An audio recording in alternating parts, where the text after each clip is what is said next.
You're listening to the Monday Night Community Show with Daniel on BRFM. This is the Daniel Monday Night Community Show on demand through YouTube. Thank you very much for choosing to listen to us through this method. If you'd like to keep up to date with when I add new interviews, then subscribe to this channel.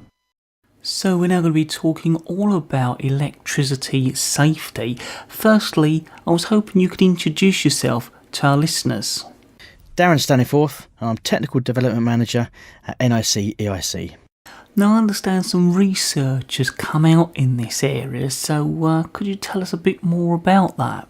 Yes, NICEIC, ELECSA and ELECSA carried out some research, and the results suggest that 75% of people have not had their electrics checked out in their relatives' homes. Now there's quite a few people caring for elderly relatives, so why do you think so few people know the importance of doing safety checks on electrical equipment? Well, I believe that we all think if something works that it is safe. Now, what we believe is that functionality is not an indicator of safety, as we keep on being told. We believe that just because the fact that something works or comes on when it's switched on doesn't mean that it is safe to continue to use. So we should be carrying out some very simple visual checks to make sure that electrical appliances and the electrics are safe for our elderly relatives at this time of year. So how often should people be doing that kind of electrical check? We believe once a year is about right. Let's think about this time of year. We tend to have extension leads out, and then we tend to plug heaters into them extension leads. These have probably been packed away for the last 6 months. So it's about right that we do check them before we use them. And if this happens again next year and the year after, about once a year is about right. So what kind of things should people be looking for? At NICEIC, we've got some top checks that we should be looking for.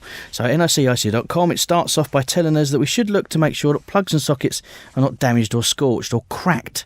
After that, we should be having a look at the leads that come out of the appliances or extension leads. Make sure they're not damaged or frayed.